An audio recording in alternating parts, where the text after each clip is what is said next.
It's being sponsored by the Tennessee Wildlife Resources Agency. Join us in preserving and protecting Tennessee's wildlife.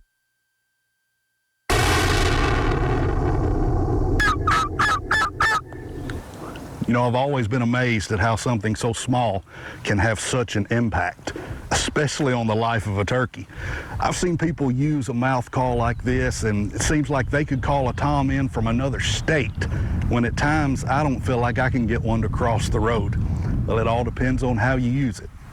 You know, something else that's in our life that has a great influence are our words, or as James calls it, our tongue.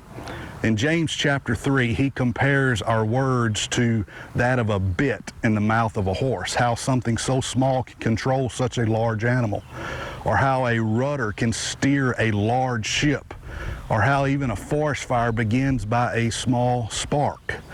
You know, our words can have a great impact on our life as well as the life of others. So my challenge for you today is this: be intentional today about how you use your words. Be an encourager. Lift up someone by the choice of your words. Tell someone how much you appreciate them or how good of a job that they're doing. I promise you, those words taste a lot sweeter. Hey, thanks for watching today. If we could ever be of assistance to you for your wild game supper or church event, reach out to us. We'd love to be part. And like we always say, keep shooting straight. This segment's being sponsored by Taylor's Archery. They're at 100 East Lauderdale Street over in Tullahoma, Tennessee. Or y'all can give owner Tracy Taylor a call at 931-563-7706. Let them take care of all your archery needs, and be sure to tell Tracy and the gang thank you for all they do for us here at the show. All right, guys, we're going to go ahead and open up the phone lines now. If you'd like to call in, y'all can do that at 615-737-7767. And, you know, while we're doing that, I'll go back and just kind of recap that hunt just a little bit. It was, I mean, that was an exciting time. Sure. And you were giving me a hard time a while ago because I butt called you about three or four times that morning crawling around, trying to get on those turkeys. But, you know, it was one of those things I tell people. People think a lot of times that you and I both we go hunting every day, all day, or fishing every day, all day. You kind of almost do, but you know. But I don't. Point is, I was out doing some things that day, and Jack called me. You know, hey, I think I'm gonna go to the farm. You want to go? And we had just got back in town from the turkey hunt in West Tennessee. I can't get the town name in my head, but up in Scotts Hill. Right. You know, we were doing the Hope Outdoors hunt. So I had unpacked all my stuff, nothing in the truck, and he calls and hey, you want to go? So I said, well, I don't have any camo, I don't have a gun, I don't have anything, but I'll meet you over at the farm and we'll go. So that was the deal there. He had a little leafy wear jacket, and he put that leafy wear jacket, he gave it to me, and I put it on and gave me his camera, and we carried his gun and off we went. And I thought them blue jeans like the third bird you got in them blue jeans, you said. That was actually, out of the last 5 that I have shot, 4 of them have been in that same pair of blue jeans. I believe they're my lucky jeans. My jeans there. Yeah. But you know, the deal is, of course we did have camo cover on our tops, but mainly in the bottom, as long as you're holding still and sitting still, you know, you're down ground level. But we were just back and forth, and we called those birds in 3 different times, and they would get almost there, and then when we ended up getting them, and I know we had a little excerpt there on the screen about it, but I just wanted to say that we're going through the woods, and every time, when we were being pretty quiet, but every once in a while you'd hit a stick or something would, you know, snap. And I noticed that as we were doing that, those birds were gobbling. Right. We would snap a stick and they would gobble at it. And I told Jack, I said, man, they're gobbling at us. And so once we got set up there, we couldn't make it to that blind. We were trying to get to that blind, but once we got set up there, they were already coming right to us, just from hearing us walk through the woods. We were talking about a few weeks back, me and you always talk coming down here. What about turkeys getting wet? Tom turkeys, big old gobbler. He don't like to get wet. They don't care to be wet. Usually after a rain, of course, this afternoon it rained all the way till dark, but usually after rain they're going to go straight to a field most of the time. It's a great way to kill a turkey, is to go right directly after a rain, and most of the time they're going to go straight to a field. That, for whatever reason, they do not like to be wet. A turkey don't like to be wet. They're usually going to go to a field, and you'll see people say, well, I saw a hen strutting.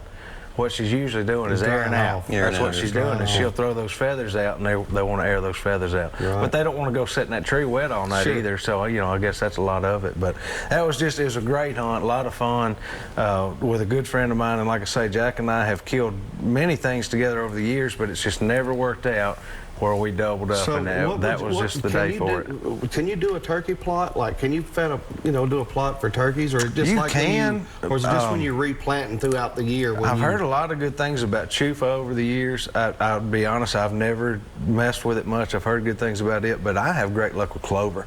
And I know you plant some things, Mark, and I believe you do some clover, Yeah, but clover. they really like clover. So they typically, and those birds weren't in the clover plot there, but actually when we first spotted them and were filming them up on that hill, that's what they were in, was our clover. And then they came on down the hill. But I have great luck with that, and there's a lot of wild plants. If you'll do a little research, you can figure out that they eat a lot too. But we have a couple callers. Let's go ahead and get a caller here. Johnny, how you doing tonight? What's up, Brandon? How you doing, buddy? Doing great. We appreciate you calling. I love your show, man. Thank you, man. We are blessed to do it. Absolutely. I got a question to ask you. You might help me, you might not help me. I live in Laverne, right?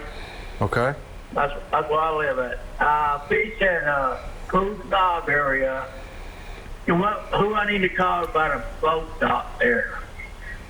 So people can get on the boats and Just to launch and everything else. access, just an access dock like everybody else Okay, has. like who would you Yeah, contact sir. about getting one possibly put there? You mean placed Yeah. there? Is Pools and Ops still under Corps of Engineers, Corps or of is it State Park? Engineers. Okay, so Corps of Engineers is in charge of that. Now you can contact them. I don't know how they would go about, if they have a line you can call and ask, request those things to be done. But the Corps of Engineers would be in charge of that, not only the ramp but the upkeep A lot of of it. people come out there with pontoon boats and they Yeah. can't get in and Yeah. out. You know what I'm saying? There's only a few places like Lamar Hill, Fate Sanders Yeah. Wreck, Jackson, Jefferson Pike. Yeah. There's a few boat ramps that still doesn't have access ramps, but that's something they could work on if It you probably really is. contact them. Yeah, I agree with you. I would contact them certainly, because I bet you're not the first person that has, and the squeaky wheel is going to get the grease. So That's right. I would contact sir. them and say, hey, let's get a dock over here. We're paying Right, me and fees my at a lot of girlfriend- places now. So Me and my girlfriend pick trash up all of the banks and people and stuff behind you can and do everything that. else, You can do that all day, every day. yeah, Yes, sir. we've done entire episodes and have more to come about trash in the Yeah. lakes. Yeah. It's Oh, that's a whole nother that's story. big. Whole nother story. But good luck to you fishing up there. Huh? You wanted to what now? I want Pools Knob here across the Cabry Island over there. Right. People Yeah. camps over there all the time. They leave trash all over there all the time. I carry 10 garbage bags off that island. Yep. Well, first off, I appreciate you doing that Yes. very much. That's a big deal to us. It's near and dear to my heart, even more so. This guy Yes. sitting beside me, that Yes. it's been kind of his big thing, for quite a while now, is Oh, yeah. trash on these lakes. Oh, but yeah. we appreciate your help with it. Absolutely. What do you need to call too? Yeah, Corps of Engineers. Contact the Corps of Engineers office there in And Nashville. they're right there by the dam down there off Stewart's Oh, Ferry. yes, sir. Yep. All right, thank you, sir. Yeah, Have a good absolutely. night. Have a good night. All right, bye. Eddie, how are you doing tonight? I'm doing okay. How are y'all? Doing good. great. We appreciate you calling. Good. No, I called you on a show before. You was talking about shooting those TSX Uh-huh. Yeah. shells in your shotgun. Uh-huh. Do you have to have a special choke for them, or can you shoot them through any choke, or do you can't go? Is it like steel, or how does that work? You can't shoot them through any choke. There are a lot of chokes that will shoot lead or TSS. I would look for a label on the choke. Most of the chokes that I have they say TSS on them, but many of them will shoot both.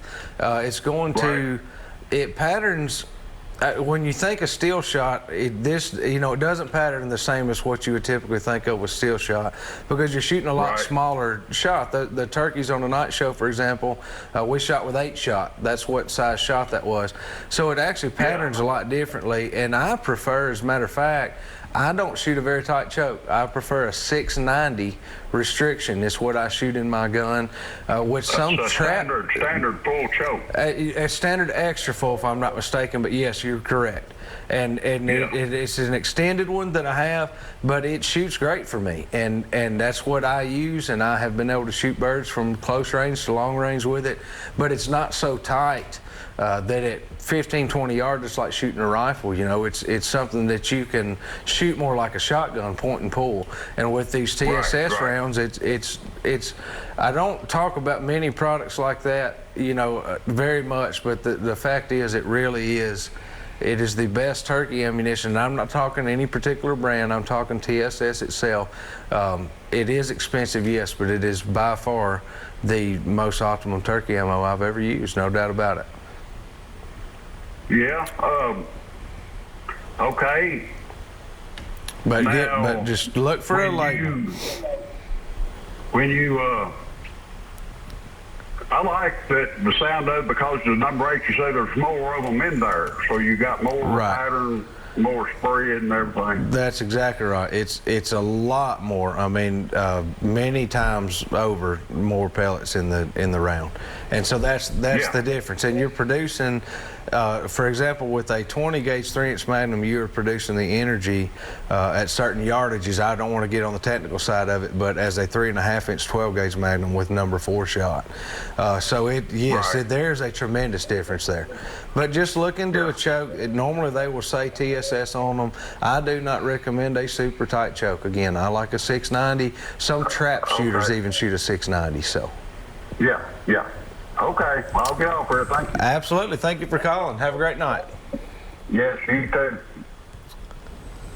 All right, guys, we're going to go on over and do this week's tip of the week. And this week's tip of the week is being sponsored by the Tennessee Outdoor Rendezvous and Deer Expo. That is coming up here May the 21st and 22nd. Y'all can get information at tndeerexpo.com. Get all the information from our buddy Wes Stone over there. There are a few booth spaces available if you're a vendor and you're interested in getting involved in that. Also, you can pre-register to come in and be a guest. There's going to be deer scoring, our state NWTF calling contest. There's lots of things going on at this show. Y'all do not want to miss it. If you want to, you can contact Wes as well, 615-444-8200. He'll answer any questions that you may have. All right, Dayton, what you got tonight? Man, you know, it's that time of year, and I said this not long ago, but it's been busy. Check everything in your boat and get ready to go to the lake. Check your life jacket, Before you your go to the fire lake. extinguisher.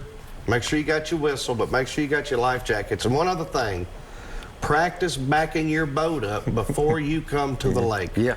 If you want to teach your wife that's or fact. your kids, go somewhere besides the busy boat ramp to learn Yes. that. Not Take time. only busy, but dangerous. It can be a very dangerous situation. It's just too much. It can. Just but try to just teach them a little bit at a time. preparedness. That's Whoever it tonight's is, tip. just Preparedness. just prepare. Be ready. Yeah.